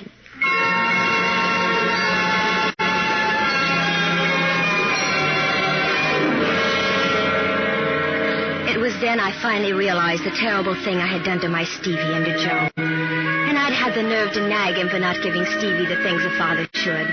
I'd even held up Jimmy's father as an example. Poor Joe. He must be feeling lonely, too. I suppose he was a department store Santa Claus again this year. Somewhere. Wonder what he's doing tonight. Christmas Eve. I could almost scream the way Stevie keeps looking out the window.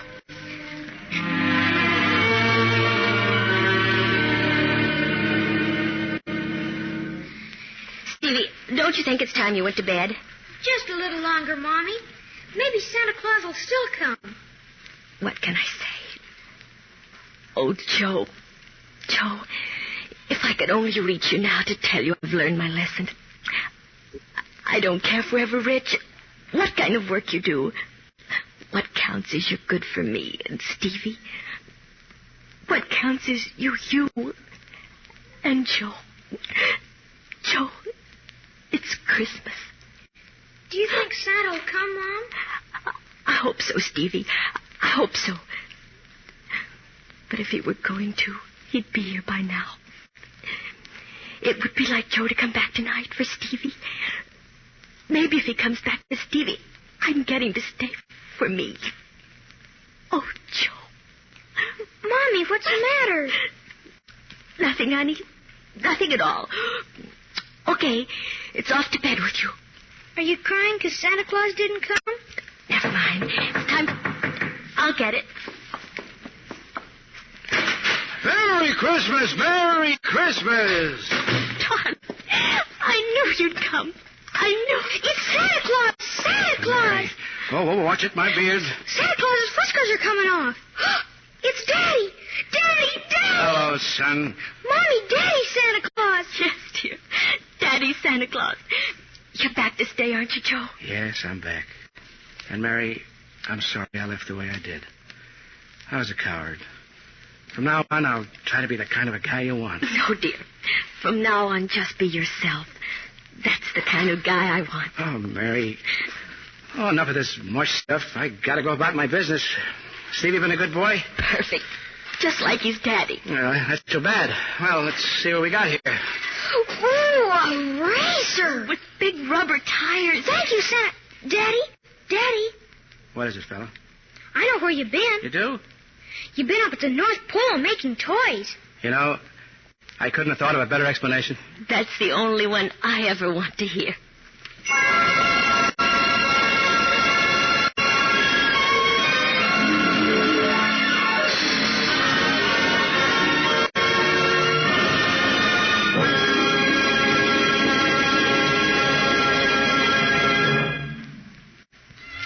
This is Shirley Temple again. You know, poets often have the gift of expressing our feelings far better than we can ourselves. Here is a poem I think you'll like. It's called The Flight of Prayer. Who knows what wonders happen when we pray, what forces stir, what golden blessings run toward us on glad feet each time we say, in all sincerity, Thy will be done. We cannot follow with our mortal sight the flight of prayer. We cannot hope to chart its secret course. But suddenly a light dawns and the weight is lifted from our heart. For prayer has powers that we know not of to heal and comfort, to provide and bless. All the resources of eternal love move to sustain us in the hour of stress, clothing us safely round with life and power in even the darkest and most urgent hour. Thank you for being with us, and God bless you. Thanks to Pat O'Brien, Linda Johnson, and Bobby Driscoll for their fine performances, and to Jack Lyman for writing our play. Max Terre scored and conducted the music. This transcribed production of Family Theater Incorporated was directed by David Young. Next week, our Family Theater star will be Margaret O'Brien in Blessed Are They. Your host will be Dick Hames. This series of the Family Theater broadcasts is made possible by the thousands of you who felt the need for this kind of program and by the Mutual Broadcasting System, which has responded to this need. Be with us next week at this same time when Margaret O'Brien and Dick Hames will star on Family Theater. Tony Lafrano speaking.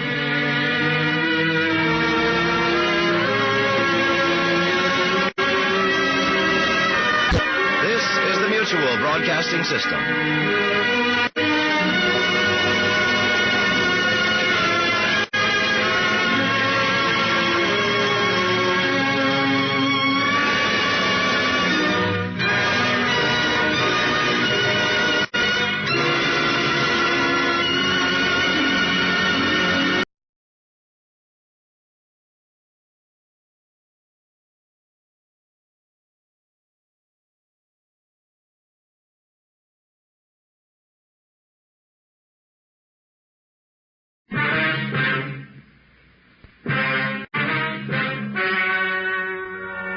Ladies and gentlemen, the story you are about to hear is true. Only the names have been changed to protect the innocent.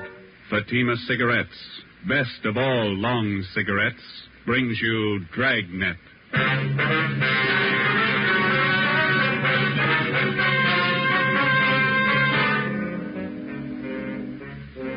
You're a detective sergeant. You're assigned to homicide detail. A small boy is reported missing from his home. His age, 9 years. Foul play is suspected. Your job, find him. If you want a long cigarette, smoke the best of long cigarettes. Smoke Fatima. Fatima is the long cigarette, which contains the finest Turkish and domestic tobaccos superbly blended to make Fatima extra mild.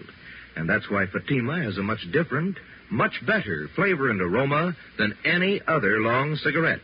That's why Fatima is doubling and redoubling its smokers. So, if you want a long cigarette, smoke the best of all long cigarettes. Smoke Fatima. Dragnet, the documented drama of an actual crime. For the next 30 minutes, in cooperation with the Los Angeles Police Department, you will travel step by step on the side of the law through an actual case from official police files. From beginning to end, from crime to punishment, Dragnet is the story of your police force in action. It was Thursday, December 22nd. It was cold in Los Angeles. We were working the night watch out of homicide. My partner's Ben Romero. The boss is Thad Brown, chief of detectives. My name's Friday. I was on the way into work, and it was 3:55 p.m. when I got to room 42. Homicide. Hi, Joe. Ben, what you doing? Oh, pretty quiet. How's your mother? Oh, that cold's still hanging on. Bad cough. Doc says nothing serious. My kid's got the same thing. Must be some kind of a virus going around. Yeah. Is that a new suit you got on? Oh, yeah. Ma figured I needed one. Let me see. Oh, yeah, that's a nice shade of blue. Where'd you get it? Quincy's down South Fig. Look okay? Turn around. Oh, yeah, that's a good fit. Did you get all the reports on the Webster case yet? Yeah, all taken care of. You got it. Homicide, Friday. Well, this is Levinson, Unit 113J. Got something for you. Yeah, Harry, what's doing? Doherty and I are out here on Collis Avenue, 4656. Trying to track down a 9-year-old boy. What's the story? The kid's missing, suspicion of foul play. How long has he been gone? About 2 hours. Looks like a job for homicide. How do you figure? Kid was last seen playing in the backyard of his home. Yeah? We checked over the yard. Find anything? Bloodstains, lots of them. They look new. Ben and I left a message for Chief of Detectives Thad Brown. Then we went over to the crime lab, picked up Lieutenant Lee Jones, and drove out the Arroyo Seco freeway to Collis Avenue. It was an average neighborhood. Number 4656 was a one-story green stucco residence situated on the corner of Collis Avenue and Harrison Drive. Beyond the backyard was a tract of undeveloped land covered with scrub oak. Harry Levinson from Highland Park Juvenile was waiting for us in front of the house. Back this way, fellas. I'm coming, Lee. Wait till I get my back. Okay. Who notified you that the boy was missing, Harry? The mother said she went out to do some Christmas shopping about 11 this morning, left the boy home. She came back about 2 this afternoon. He was gone. What's the name? Johnstone. Kid's name is Stanley, 9 years old. Mm-hmm. Was this gate open like this when you got here? Oh, yeah. I haven't touched a thing. Here are the stains over here, Lieutenant Jones, along the edge of the walk, see? Yeah. Let me see. Quite a few stains, huh? Looks like it might be blood. Try some benzodine on these spots here. There we are. See what happens. Where's the kid's mother now, Harry? In the house. Doherty's talking to her. Did you talk to any of the neighbors? People next door. One's on this side. They couldn't tell us anything. There it is, fellas. Yeah, Lee? These spots I covered with benzodine. They're turning blue. Bloodstains, all right. Can't say definitely whether it's human or animal blood. Mm-hmm. You have to go back to the lab to run it through. Yeah, biological precipitin test. Hand me one of those glass vials from my bag, will you? Yeah. Okay, here you are. Thanks. Scrape some of these flakes off for a test. There we are. How soon can you tap the blood for us, Lee? Precipitin test won't run more than 20 minutes. It'll take 3 or 4 hours to run a blood grouping roll. That's it. Anything else you want to check? Levinson, anything else? Oh, right here, my handkerchief. Empty shell. That marker over there by the rose bush, that's where I found it. From a 22, huh? Yeah. Might tie in, might not. Mark it and dump it in this envelope, will you? Oh, yeah.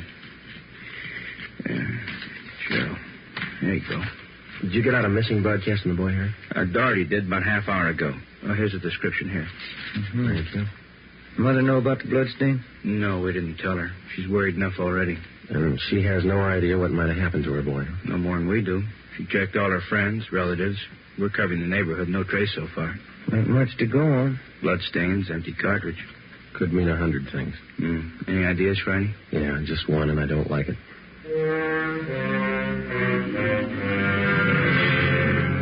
4:30 p.m., Thursday, December 22nd. The neighborhood search for 9-year-old Stanley Johnstone continued. Lee Jones went back to the crime lab to start the precipitin test and the blood grouping. Levinson and his partner Doherty from Highland Juvenile stood by. We called Chief of Detectives Thad Brown, and he ordered up a special detail to aid in the search for the missing boy. Ben and I questioned the boy's mother, Mrs. Ruth Johnstone, a woman in her early 40s. She seemed fairly calm under the circumstances. Miss Johnstone, is your boy Stan in the habit of wandering off without telling you where he's going? No, he's not in the habit of wandering off, but he has done it before. When was the last time, Miss Johnstone? You don't have any children, do you, Sergeant Friday? No, I'm not married. Well, there comes that time in every young boy's life when he feels that it's time to leave home, to go out on his own. Usually happens somewhere around 8 to 10. I think I know what you mean. I got a boy. Well, then you know how it is. My husband and I scolded Stanley one day after school. He was quite put out about it. He thought George and I were unfair.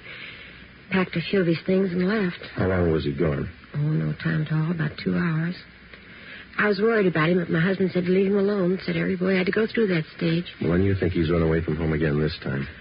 Yes, I think so. He's been gone about 4 hours now, and I have a funny feeling about it. Did you and his father have some misunderstanding with the boy recently? Well, that's just it. We haven't. I don't mind telling you now that we're talking about it.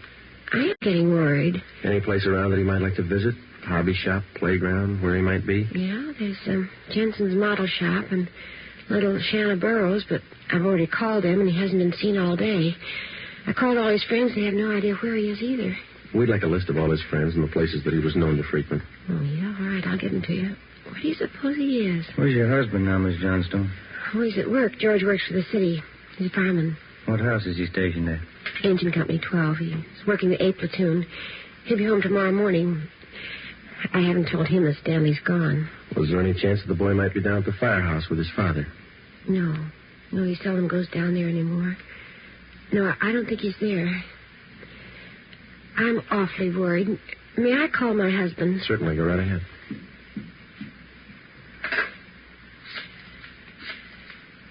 I know George will be worried.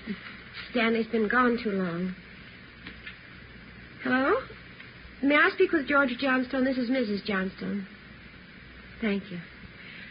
I hate to call George at his work. Yes, ma'am. Does your husband own a gun? Yes, he does. What caliber, do you know? Well, it's a .45 automatic. He got it. George? This is Ruth. George, is Stanley down there with you by any chance? Oh. No, I can't find him anywhere. He hasn't been here when I came home from my shopping. There are 2 policemen here. No, I said there are 2 policemen here. Oh, no, dear. I'll call you if we don't find him soon. All right, dear. Yes, you too. Goodbye. Well, I didn't think he'd be with George. That .45, is that the only gun in the household? Well, yes. Why are you asking about guns? Has anything happened that you're not telling me about? No, ma'am. Just routine checking. We'll have to take a look at that .45, if you don't mind. Maybe I should tell you. We do have another gun in the house, but it's all wrapped up. George bought it for Stanley's Christmas present. May we see it, please? Well, yes. Will you have to unwrap it? Yes, I'm afraid so. I think I can reach it. We had to hide it. So you can... Oh, here's the paper it was wrapped in. Stanley must have found it. It's gone. See, here's the gift card and the box the gun came in. A rifle. Can I look at that box, ma'am? Thank you. How about it, Jim? .22 caliber. Thursday, December 22nd, 5:15 p.m. It was getting dark. The search for the missing boy continued. We checked the list of Stanley Johnstone's friends. None of them or their parents had any idea of his whereabouts. We talked with Levinson again. He had been in touch with the detail combing the neighborhood. They'd found nothing. We went down to Collis Avenue and 10th Street, service station on the corner. 1 nickel, Joe? No, I got one. You watch for that, huh? Yeah. Thank you.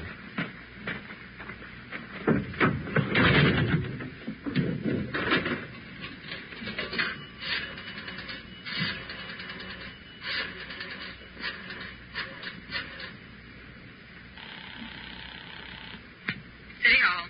2667, please. 2667.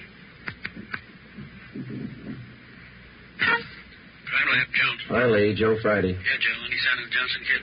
No, not yet. How are you coming? Finished the precipitin test. It's human blood. Yeah? Working with the blood group now. Do you know what type the Johnson boy has? Well, we didn't want to upset his mother. I thought we'd wait till the last thing. We're still in the neighborhood. Check with the family physician. That way you won't disturb. Yeah, we figured on that. Oh, just a minute, Lee. Yeah, Ben. Boss just pulled up. Okay. Thad Brown's out here now. I'll check you later, Lee, huh? Yeah, right, Joe. All right, goodbye. Gentlemen, how's it going? Just checked with Lee Jones. Yeah, I know. It's human blood. What do you think? We talked with the boy's mother, Miss Johnstone. Found the gun, Mason. Yeah. Caliber's the same as the empty casing that Levinson found. 22. You said the gun was missing. Yeah, the Johnstones were going to give it to the boy as a Christmas present. They had it hidden, but it's gone now. Any idea who took it? Well, they left the Christmas wrapping behind. I think it was the kid. 22 rifle, huh? 9-year-old boy. When are they going to learn? First, it's carbide cannons on the 4th of July. The city issued ordinance after ordinance. But a few thousand kids around the country had to lose their eyes, fingers, hands. before the parents gives us their full cooperation to outlaw them. I know what you mean. Sure you do. You and every other cop in the country became the heavies trying to clamp down on them. It's always the same story. This time it's guns for Christmas. I know what you're thinking, but we're not sure yet. Listen, Friday, there's a city ordinance against giving a gun to a kid. You know that? Yes, I know that. There's a missing boy and a missing gun. There's blood on the ground and an empty shell. That's enough for me. We're going to stay with it. Something's got to break. Yeah. I hope it's not the hearts of that kid's parents. Oh, hi, Chief. I've been looking for you, Friday. What do you got, Harry? On the gun. New .22 rifle. Strong smell of cordite. I'd say it's been recently fired. Where'd you find it, Levinson? Back up there in that scrub oak. Up behind the Johnston house. Mrs. Johnstone identified it. Buckley took it down to the crime lab. Thanks, Harry. Is Miss Johnston okay? Pretty sick now. Kilby came up with something else. What's that? There's another one missing. An 8-year-old boy. 6:30 p.m. We talked with Officer Kilby about the other missing boy. He told us that his name was Stephen Morheim, 8 years old. His family had just moved into the neighborhood, and it seemed that no one besides the Morheim family knew that the boys played together. Mrs. Morheim told us that Stephen told her that he was going out to play and that he'd be home by 6 o'clock for dinner. She told us that he was an unusually prompt boy and almost never overstayed his playtime. We got a description of the Morheim boy and put out a missing broadcast. We called the Johnstones' family doctor. He told us that Stanley's blood was type O. At 7 p.m., we talked again with Mrs. John Morheim. Are you sure Mrs. Johnstone doesn't know where the boys are? She has no idea, Miss Morheim. It's terrible. It's just awful. I feel there's more to this thing. Something you're not telling me. Well, there's no use to upset you until we know a few things for sure. Then you are holding back something. Now, please try not to worry, Ms. Morheim. There are certain questions we'll have to ask, routine questions in any kind of investigation. Is there anything else you want to know? Yes, ma'am. What is your boy's blood type? That's a funny question. Do you think anything's happened to him? Have you found him and you're not telling me? No, ma'am, we haven't found him. We don't think anything's happened to him. His blood type? Yes, ma'am. I think I have it written down in Stevie's baby book. Yes, here it is. Type O. Thank you. What if I might use your phone, please? Yes, of course. It's in the hall. Be right back there. Yeah, okay.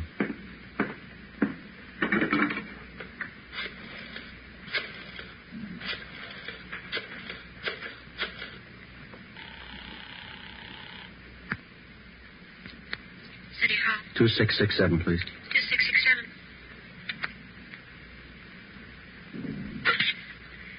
Randall, Pinker. Hello, Ray. This is Friday. Lee there? Just a minute, Joe. Take 2, Lee. John speaking. Checking back, Lee. Did you get the blood types on the 2 missing boys? Yeah, both boys type O. So were the stains, Joe. Type O.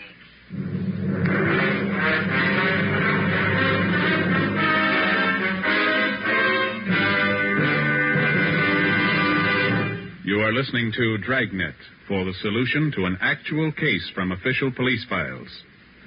Now, here's a real solution to many of your Christmas shopping problems. If your friends smoke a long cigarette, give the best of long cigarettes, Fatima. Give Fatima for quality. The name Fatima has always stood for the best in cigarette quality. Give Fatima for flavor. Fatima has a much different, much better flavor and aroma than any other long cigarette. Give Fatima. They're extra mild. Yes, Fatima is the long cigarette which contains the finest Turkish and domestic tobaccos superbly blended to make Fatima extra mild. Yes, extra mild. So give Fatima for Christmas in the attractive golden yellow carton. It's the long cigarette that has doubled and redoubled its smokers. Yes, more and more smokers every day agree Fatima is the best of all long cigarettes.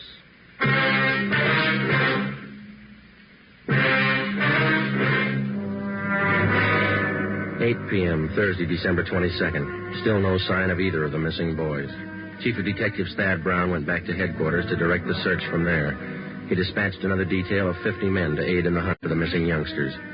8:30 p.m. It was getting colder. The citrus growers were warned to expect a freeze. We went up the block to see Mrs. Johnstone. Her husband had quit work early and returned home. We talked with him. He could tell us nothing more than we already knew.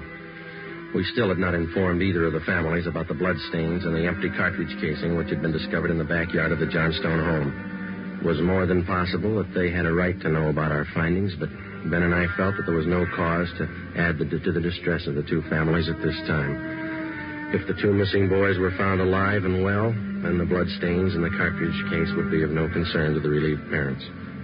At 8:40 p.m., Ben and I left the Johnstone house and went to the home of Mr. and Mrs. John Moorheim. Miss Moorheim, you said your husband worked at a market? Yes.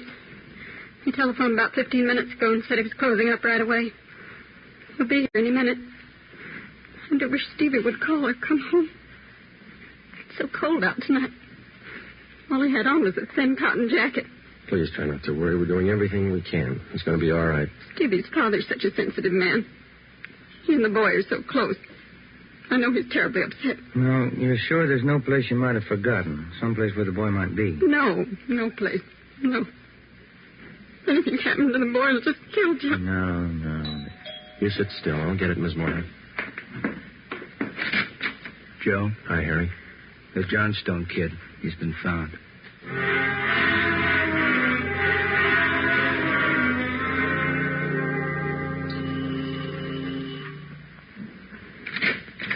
Oh, he's home, Sergeant. He's come home. Thank God he's all right. Where's he been? Did he tell you? No, he didn't. His clothes were all dirty, and he's acting strange. I've never seen him like this. How do you mean, Miss Johnson? Well, he just came in the front door and said, "Hello, Mom," and then he sat down in a chair and stared at the floor. He won't talk to his father or me. Do you mind if I talk to him? No, go ahead. I asked him about the little Moorheim boy, and he wouldn't tell me a thing. Where is he now? In the living room. Looks all right. Yes. Son, this is a police officer. He wants to talk to you. Now, don't be afraid, dear. He only wants to ask you some questions. Son. You see, Sergeant? Stanley, come on, look at me, son. Get your head up, youngster. Come on, now, that's better. I had your mother pretty worried, you know that? You want to tell us where you've been? I wish you'd try to get him to eat a little something. Did you hear that, son? Want something to eat? Stanley, there's another little boy up the street who hasn't come home. Do you know where he is? His father and mother are worried about him, too, just like your folks were. You've got to help us find him, son. I killed him. I killed Steve with the .22. We were only playing. But I killed him. How do you know you killed him? Maybe he's only hurt. Now, isn't that it? No, he's dead. I know he's dead. The gun went off. We forgot we put bullets in there. Where is he, Stanley? I hid him. I was scared. I didn't want anybody to find him. Where did you hide him, son? In a cave up on the hill. I didn't mean it. It was my pal. You want to show us where, son? Yes, I'll show you. Please don't send me to jail. 9:15 p.m., Thursday, December 22nd. 9-year-old Stanley Johnstone led the way up the hill behind the backyard of his home. He showed us the wagon he moved the body in. His father came along with us. About 50 feet from the crest of the hill, the boy pointed to a thicket of scrub oak. There we found a small cave holding the body of Stephen Moorheim. There was a single bullet wound in his chest just below his heart. He was dead. We covered the body. Stanley, how did it happen?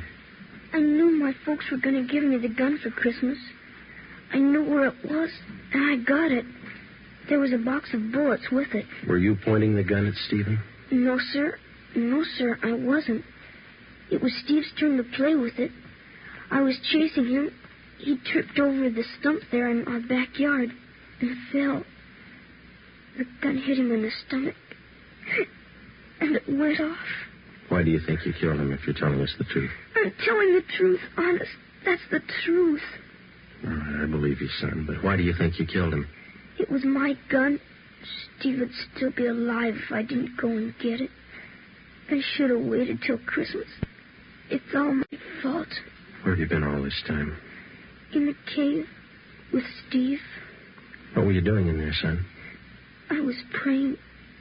I was praying for God to make him alive again. After a thorough investigation, Ben and I were convinced that the shooting of Stephen Moorheim was accidental. Lieutenant Lee Jones' findings substantiated the Johnstone boy's story even to the smallest detail. We put in a call to the coroner's office and acquainted him with the facts. He designated a local mortuary to handle the body pending autopsy and granted us permission to remove the body to the Morheim home. Mrs. Morheim collapsed. The family doctor was called. Ben and I sat in the living room to wait for John Morheim, the dead boy's father. Edith! Edith! Mr. Morheim? Yes. You the police? Yes, sir. Where's Edith? Where's my wife? Has my boy come home? Have you found him? Yes, sir. Oh, where is he? Steve! Stevie! Where's Steve? He's hurt, isn't he? Yes, sir. Oh, where is he? I want to see him. He's hurt bad, Mr. Morheim. Oh, where is he? I want to see him. He's in his room. How bad? Pretty bad.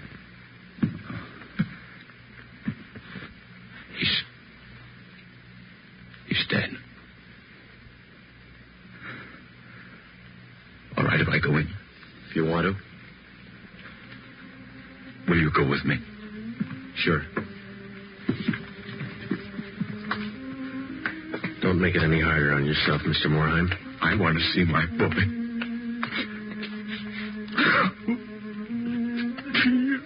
Mr. Morheim. Stevie.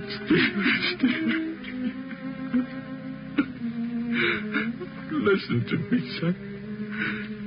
We've got you a lot of nice things for Christmas. Everything you wanted. I got you the 3 new cars for the train. The one with the searchlight really works.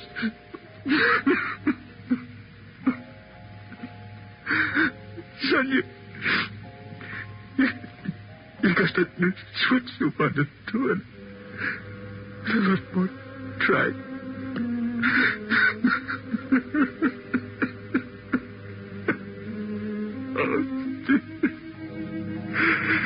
Now you can have a big payout.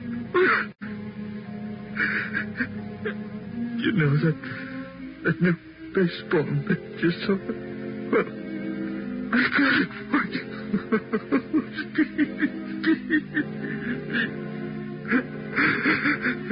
That cowboy outfit you wanted, I got it too.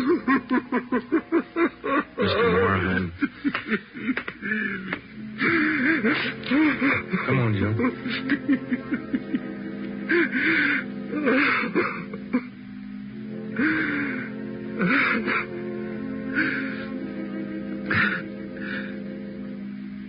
What happened? It was an accident. He was playing with the Johnstone boy up the street. Playing with a gun. It went off. What was the other boy's name? Stanley Johnston. It was an accident. Mr. Morheim, where are you going? I want to see that boy. We had no idea what the dead boy's father had in mind.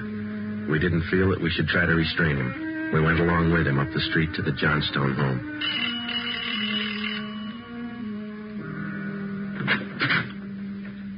I'm Stevie's father. Where's your boy? I'm sorry. Where's your boy? He's right here. Won't you come in? It's all right, Mrs. Johnstone.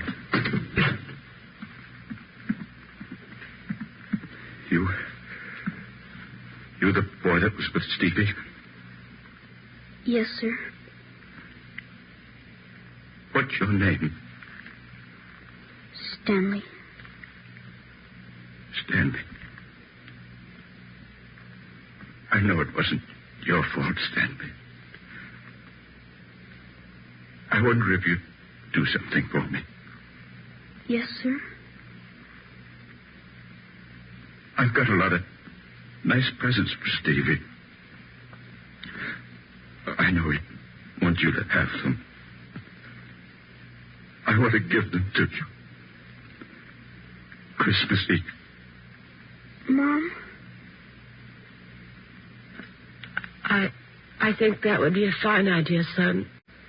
Come on, Ben.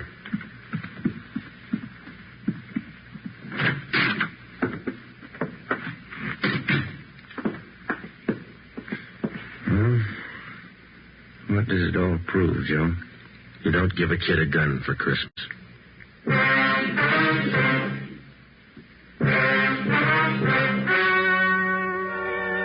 The story you have just heard was true. Only the names were changed.